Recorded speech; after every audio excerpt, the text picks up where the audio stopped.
Welcome to my channel the lady trader. और आज technical analysis के अंदर जिस इंडिकेटर के बारे में हम लोग जानने वाले हैं वो है सपोर्ट एंड रेजिस्टेंस। अगर आपने अभी तक मेरे दूसरे इंडिकेटर्स पे वीडियो नहीं देखा है तो लिंक डिस्क्रिप्शन में है, प्लीज़ जाके देखिए। सपोर्ट एंड रेजिस्टेंस एक ऐसा इंडिकेटर है जो मैक्सिमम ट्रेडर्स अपने चार्ट में यूज़ करते हैं। ये कोई पर्टिकुलरली इंडिकेटर नहीं है, लेकिन ये एक लेवल है, आपके चार्ट पे एक लेवल है जहाँ से प्राइस अपना मूवमेंट दिखाता है। आप अगर सपोर्ट एंड रेजिस्टेंस अपने ट्रेडिंग में इंक्लूड करते हैं तो ये आपको अपने ट्रेडिंग में एक एज लाते हुए दिखेगा और आपको अपने ट्रेडिंग में एक कॉन्फिडेंस आएगा। तो चलिए शुरू करते हैं। सपोर्ट एंड रेजिस्टेंस एक टेक्निकल एनालिसिस इंडिकेटर है जो आइडेंटिफाई करता है उस प्राइस पॉइंट को आपके चार्ट पे जहाँ पे प्राइस के बिहेवियर में आपको चेंजेस होते हुए दिख सकते हैं, वहाँ से आपको रिवर्सल आते हुए दिख सकता है। अगर कोई प्राइस डाउन ट्रेंड में है और वो वहाँ पे कहीं पे जाके रुक रहा है तो हम उसे एक सपोर्ट एरिया कहते हैं। यानी वहाँ पे उस प्राइस का डिमांड बहुत ज़्यादा है, यानी बायर्स वहाँ पे मौजूद है और वो नहीं चाहते कि प्राइस वहाँ से और नीचे जाए और वहाँ से बाइंग आ जाती है। उसी तरीके से प्राइस अगर अप ट्रेंड में है, वो एक पर्टिकुलर जगह पे जाके रुक रहा है, यानी वो रेजिस्टेंस जोन है, वहाँ वो इसका सप्लाई जोन है, वहाँ पे सेलर्स है और वो नहीं चाहते हैं कि प्राइस और ऊपर जाए और वो वहाँ पे एक सेलिंग प्रेशर बनाते हैं जिससे वो अप ट्रेंड चेंज हो जाता है और वहाँ पे सेलिंग आने के चांसेस बढ़ जाते हैं। मार्केट साइकोलॉजी यहाँ पे एक बहुत बड़ा रोल प्ले करता है, क्योंकि ट्रेडर्स मानते हैं कि जो चीज़ पास्ट में हो चुकी है वो चीज़ फिर से रिपीट होगी। अगर कोई एक स्टॉक एक पर्टिकुलर प्राइस पे जाके वहाँ से गिर गया है तो वो फिर से वैसा ही रिएक्ट करेगा, इसलिए वो हमेशा उस एरिया में मौजूद रहते हैं। जैसे ही प्राइस वहाँ पे जाएगा वो वहाँ पे सेल पोजीशन लेते हैं और प्राइस वहाँ से रिवर्स करने के चांसेस बढ़ जाते हैं। आप सपोर्ट एंड रेजिस्टेंस अपने चार्ट्स में कैसे देख सकते हैं? सपोर्ट एंड रेजिस्टेंस आपके चार्ट में कहीं पे भी हो सकते हैं। वो एक हॉरिजॉन्टल लाइन में भी हो सकते हैं, वो एक ट्रेंड लाइन में भी हो सकते हैं, वो आपका मूविंग एवरेज हो सकता है, वो आपका वीवैप भी हो सकता है, कुछ भी हो सकता है। सपोर्ट एंड रेजिस्टेंस को हम लोग ट्रेड कैसे करते हैं? जैसे ये एक हॉरिजॉन्टल लाइन में मैंने आपको सपोर्ट और रेजिस्टेंस के एक दिखाया है एग्जाम्पल। ये जो ब्लू लाइन है सबसे पहला वो हमारा सपोर्ट है और जो रेड लाइन है वो हमारा रेजिस्टेंस है। और ये जो वाइट लाइन मैंने बनाया है ये आपको प्राइस का एक्शन दिखा रहा है। देखिए प्राइस किस तरीके से रेजिस्टेंस के पास जाता है, वहाँ पे वो टकरा के नीचे आता है और जहाँ पे पहले उसने सपोर्ट लिया था एग्जैक्ट वहीं पे उसने सपोर्ट लिया। और एक बात, अगर प्राइस अपने सपोर्ट या रेजिस्टेंस को तोड़ता है, फॉर एग्जांपल अगर वो अपने सपोर्ट को तोड़ता है तो नेक्स्ट प्राइस मूवमेंट के लिए वही सपोर्ट उसका रेजिस्टेंस का काम करेगा। उसी तरीके से आप जैसे देख सकते हैं प्राइस ने अपना रेजिस्टेंस तोड़ा है तो वो रेजिस्टेंस किस तरीके से उसके लिए एक सपोर्ट का काम कर रही है। फिर ये एक एग्जांपल और आप देखिए जिसमें प्राइस ट्रेंड लाइन पे अपना सपोर्ट ले रहा है।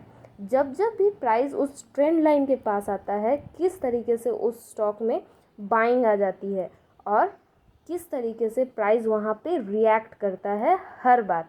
ये होता है सपोर्ट और रेजिस्टेंस का इम्पोर्टेंस आपके चार्ट में। यहाँ पे आप क्या कर सकते हैं कि जब भी प्राइस आपके सपोर्ट लेवल पे आता है आप वहाँ पे बाय पोजीशन लीजिए और अपना 2-3 पॉइंट्स के बाद 2-3% के बाद आप अपना प्रॉफिट बुक कर लीजिए। फिर जब वो आपके सपोर्ट पे आता है तो बाय पोजीशन लीजिए और फिर अपना प्रॉफिट बुक कर लीजिए। जैसा कि मैंने आपको पहले ही बताया कि जो हमारा रेजिस्टेंस लाइन है वो एक बार टूटने के बाद एक सपोर्ट का काम करती है। जैसा कि आपको इस ग्राफ में दिख रहा होगा प्राइस किस तरीके से रेजिस्टेंस फेस कर रहा है और एक बार जैसे ही उसने फेब में अपना रेजिस्टेंस तोड़ा वो ऊपर चला गया, फिर वही सेम रेजिस्टेंस उसके लिए सपोर्ट बन गया। ये हर एक प्राइस का एक्शन होता है, हर एक प्राइस का बिहेवियर होता है कि वो जिस चीज़ पे रेजिस्टेंस फेस कर रहा होता है उसको एक बार तोड़ने के बाद वो वहाँ पे सपोर्ट लेता है। अब आता है कि हम इसको कैसे ट्रेड करें। अगर कोई प्राइस कंटिन्यू कहीं पे रेजिस्टेंस फेस कर रहा है तो आप हमेशा उसके वॉल्यूम पे नज़र रखिए और हमेशा उस लेवल पे नज़र रखिए। जैसे ही प्राइस अपने रेजिस्टेंस को ब्रेक करता है, आप उसमें देखिए कि उसका वॉल्यूम कैसा बना है।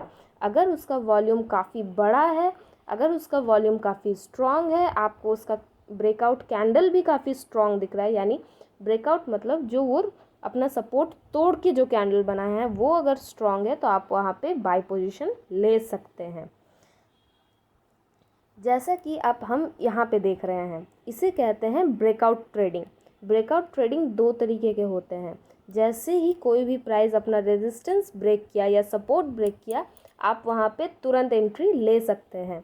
लेकिन अगर आप ज़्यादा रिस्क नहीं लेना चाहते, आप उसको कंफर्म करके लेना चाहते हैं, तो वेट कीजिए।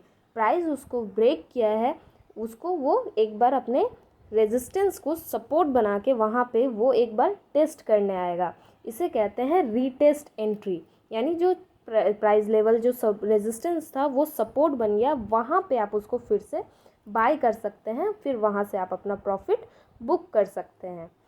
उसी तरीके से जैसे देखिए यहाँ पे आपको दो एग्जाम्पल दिख रहे हैं ब्रेकआउट का। सबसे पहला है बियरिश ब्रेकआउट। किस तरीके से प्राइस एक रेंज में घूम रहा था, वो एक उसका रेजिस्टेंस बन गया था, एक सपोर्ट बन गया था। अब आपको देखना है कि प्राइस किस तरफ ब्रेकआउट देता है।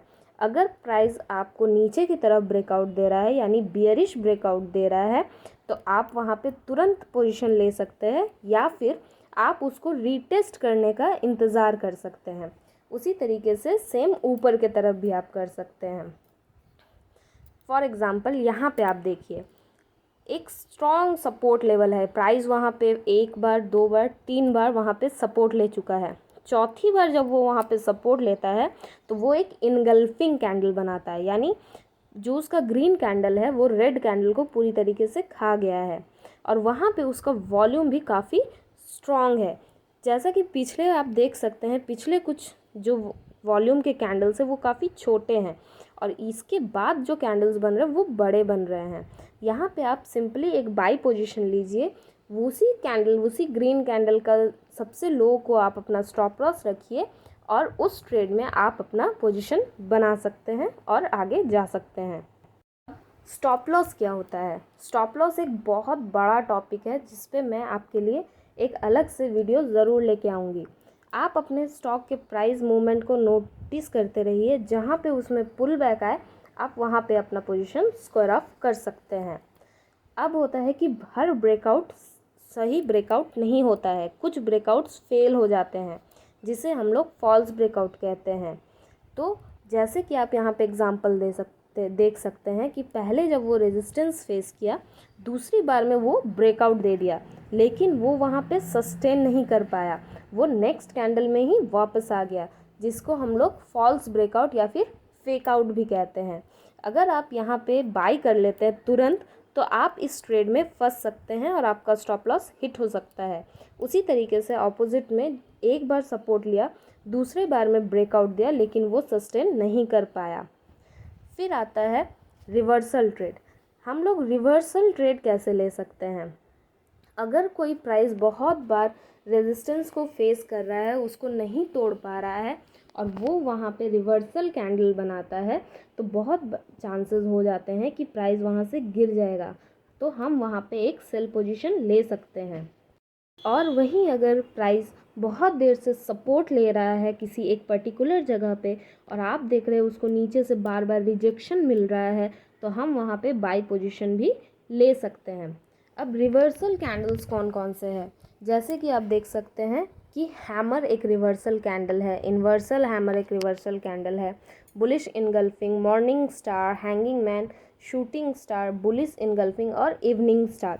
इन सब पे मैंने एक अलग से वीडियो बना के रखा है, अगर आपने नहीं देखा है तो लिंक डिस्क्रिप्शन में है, आप जाके देख सकते हैं।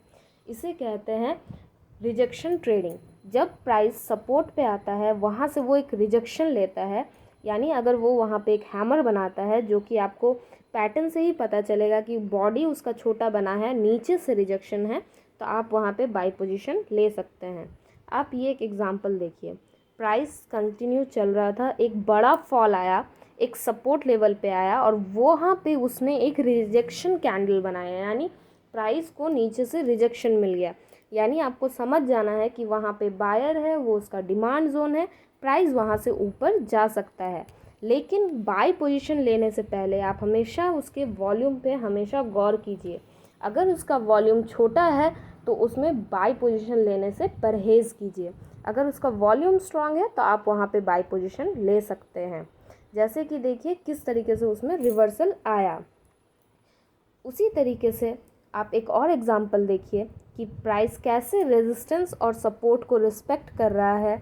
जैसे ही वो रेजिस्टेंस के पास जाता है उसको कोई भी ऐसा पर्टिकुलर रिजेक्शन कैंडल नहीं मिलता है, यानी आपको वहाँ पे शॉर्ट पोजीशन नहीं लेना है, आपको वहाँ पे वेट करना है। सपोर्ट के पास वो जैसे ही आया वो एक रिजेक्शन कैंडल बनाया, तो आपको समझ जाना है कि अब आ गया है ट्रेड लेने की बारी। वहाँ पे आप अपना ट्रेड लीजिए और जैसे ही वो अपने रेजिस्टेंस के पास जाए वहाँ पे आप उसको बेच दीजिए। फिर जब वो रेजिस्टेंस के पास है वो एक रिजेक्शन कैंडल बनाता है, यानी आप समझ जाइए वहाँ पे सेलर्स है और अपना शॉर्ट पोजीशन लीजिए। जैसे ही वो अपने सपोर्ट के पास आता है आप अपना प्रॉफिट बुक कर लीजिए। और इसी तरीके से आप सपोर्ट एंड रेजिस्टेंस को ट्रेड कर सकते हैं। सपोर्ट लेवल पे बाय करके और रेजिस्टेंस लेवल पे प्रॉफिट बुक करके आप सपोर्ट एंड रेजिस्टेंस के हेल्प से भी ट्रेडिंग कर सकते हैं। आई होप आपको ये वीडियो अच्छा लगा होगा। Thank you for watching.